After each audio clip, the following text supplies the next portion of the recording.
Easy and tasty recipes YouTube ಚಾನಲ್ಗೆ ಸ್ವಾಗತ. ಈಗ ನಾವು ಕಾಶಿ ಹಲ್ವಾ ಅಥವಾ ಬೂದುಗುಂಬಳಕಾಯಿ ಹಲ್ವವನ್ನು ಹೇಗೆ ಮಾಡೋದು ಅಂತ ನೋಡೋಣ.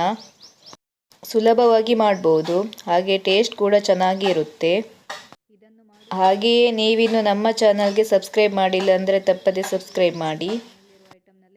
ಮೊದಲಿಗೆ ಕುಂಬಳಕಾಯಿಯನ್ನು ತುರಿದು ಇಟ್ಕೊಳ್ಬೇಕು. ನಾನು ಇಲ್ಲಿ ಒಂದು ದೊಡ್ಡ ಕುಂಬಳಕಾಯಿಯನ್ನು ತುರಿದು ಇಟ್ಕೊಂಡಿದ್ದೇನೆ. ತುರಿಯುವ ಬದಲು ಪೀಸ್ ಆಗಿ ಮಾಡಿಕೊಂಡು ಅದನ್ನು ಮಿಕ್ಸಿಯಲ್ಲಿ ಸಹ ಒಂದು ಸಲ ರುಬ್ಬಿಕೊಳ್ಬೋದು. ಸಿಪ್ಪೆಯನ್ನು ತೆಗೆದುಕೊಳ್ಬೇಕು. ಈಗ ಒಲೆಯ ಮೇಲೆ ಒಂದು ಪಾತ್ರೆಯನ್ನು ಇಟ್ಕೊಂಡಿದ್ದೇನೆ.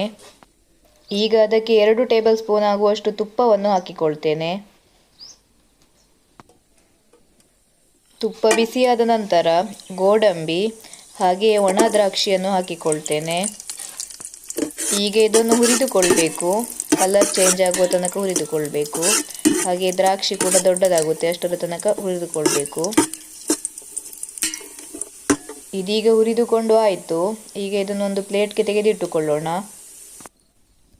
ಈಗ ಅದೇ ಪಾತ್ರೆಗೆ ತುರಿದಿಟ್ಟುಕೊಂಡ ಕುಂಬಳಕಾಯಿಯನ್ನು ಹಾಕಿಕೊಳ್ತೇನೆ. ಕುಂಬಳಕಾಯಿ ತುರಿದ ನೀರನ್ನು ಸಹ ಅದಕ್ಕೆ ಹಾಕಿಕೊಂಡಿದ್ದೇನೆ. ಈಗ ಚೆನ್ನಾಗಿ ಮಿಕ್ಸ್ ಮಾಡಿಕೊಳ್ಳೋಣ. ಕುಂಬಳಕಾಯಿಯಲ್ಲಿರುವ ನೀರಿನ ಅಂಶ ಹೋಗಬೇಕು, ಅಷ್ಟರ ತನಕ ಬೇಯಿಸಿಕೊಳ್ಬೇಕು. ಅದರಲ್ಲಿರುವ ನೀರು ಒಣಗೋದಕ್ಕೆ ತುಂಬ ಟೈಮ್ ಬೇಕು, ಹಾಗಾಗಿ ಮುಚ್ಚಿ ಬೇಯಿಸಿಕೊಳ್ಬೇಕು. 20 ನಿಮಿಷ ಆದ ನಂತರ ಮುಚ್ಚಳವನ್ನು ತೆಗೆದಿದ್ದೇನೆ. ಈಗ ಚೆನ್ನಾಗಿ ಮಿಕ್ಸ್ ಮಾಡಿಕೊಳ್ತೇನೆ. ಈಗ ನೀರೆಲ್ಲ ಸ್ವಲ್ಪ ಡ್ರೈ ಆಗಿದೆ. ಇನ್ನೂ ಕೂಡ ಡ್ರೈ ಆಗಬೇಕು, ಹಾಗಾಗಿ ಮತ್ತೆ ಬೇಯಿಸಿಕೊಳ್ತೇನೆ. ಕುಂಬಳಕಾಯಿಯಲ್ಲಿನ ನೀರಿನ ಅಂಶ ಡ್ರೈ ಆಯಿತು. ಈಗ ಇದಕ್ಕೆ ಸಕ್ಕರೆಯನ್ನು ಸೇರಿಸಿಕೊಳ್ಬೇಕು. ನಾನು ಇಲ್ಲಿ 200 ಗ್ರಾಮ್ ಆಗುವಷ್ಟು ಸಕ್ಕರೆಯನ್ನು ಸೇರಿಸಿಕೊಂಡಿದ್ದೇನೆ. ನೀವು ನೋಡ್ಕೊಂಡು ಹಾಕಿಕೊಳ್ಬೋದು. ಸಕ್ಕರೆ ಕರಗಿ ಪಾಕ ಆದ ನಂತರ ನೋಡ್ಕೊಳ್ಬೋದು ಸಿಹಿಯನ್ನು. ಬೇಕಾದರೆ ಸಕ್ಕರೆಯನ್ನು ಮತ್ತೆ ಸೇರಿಸಿಕೊಳ್ಬೋದು. ಈಗ ಚೆನ್ನಾಗಿ ಮಿಕ್ಸ್ ಮಾಡಿಕೊಳ್ತೇನೆ.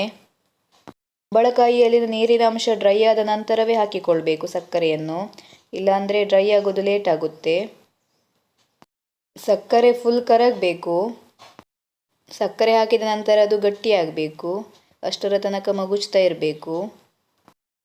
ಈಗ 2 ಟೀ ಸ್ಪೂನ್ ಆಗುವಷ್ಟು ಏಲಕ್ಕಿ ಪುಡಿಯನ್ನು ಸೇರಿಸಿಕೊಳ್ತೇನೆ.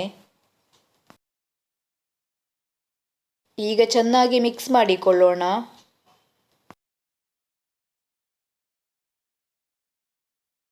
ಇದೀಗ ಸ್ವಲ್ಪ ಡ್ರೈ ಆಯಿತು. ಈಗ ಇದಕ್ಕೆ ಸ್ವಲ್ಪ ತುಪ್ಪವನ್ನು ಸೇರಿಸಿಕೊಳ್ತೇನೆ.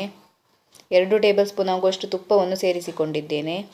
ಈಗ ಚೆನ್ನಾಗಿ ಮಿಕ್ಸ್ ಮಾಡಿಕೊಳ್ಬೇಕು. ಈಗ ಮತ್ತೆ ಸ್ವಲ್ಪ ತುಪ್ಪವನ್ನು ಸೇರಿಸಿಕೊಳ್ತೇನೆ. ತುಪ್ಪವನ್ನು ಒಮ್ಮೆಲೆ ಹಾಕಿಕೊಳ್ಬಾರ್ದು, ಗಟ್ಟಿಯಾಗ್ತಾ ಬಂದಾಗ ಸ್ವಲ್ಪ ಸ್ವಲ್ಪ ಹಾಕಿಕೊಳ್ಬೇಕು. ಈಗ ಹುರಿದಿಟ್ಟುಕೊಂಡ ಗೋಡಂಬಿ ದ್ರಾಕ್ಷಿಯನ್ನು ಸಹ ಸೇರಿಸಿಕೊಳ್ತೇನೆ. ಮತ್ತೆ ಚೆನ್ನಾಗಿ ಮಿಕ್ಸ್ ಮಾಡಿಕೊಳ್ಳೋಣ. ಕೈ ಆಡಿಸ್ತಾ ಇರಬೇಕು.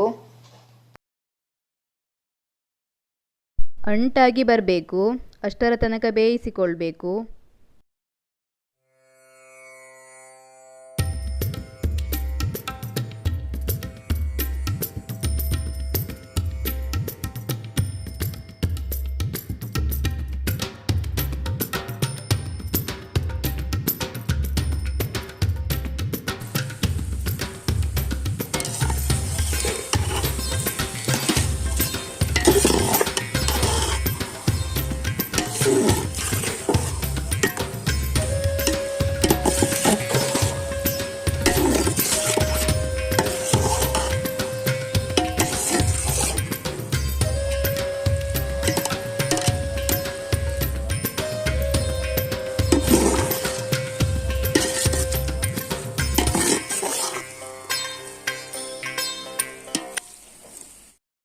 ಈಗ ಬೂದುಗುಂಬಳಕಾಯಿ ಹಲ್ವ ರೆಡಿ ಆಯಿತು.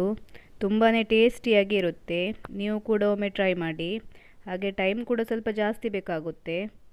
ನೀವು ಕೂಡ ಒಮ್ಮೆ ಟ್ರೈ ಮಾಡಿ.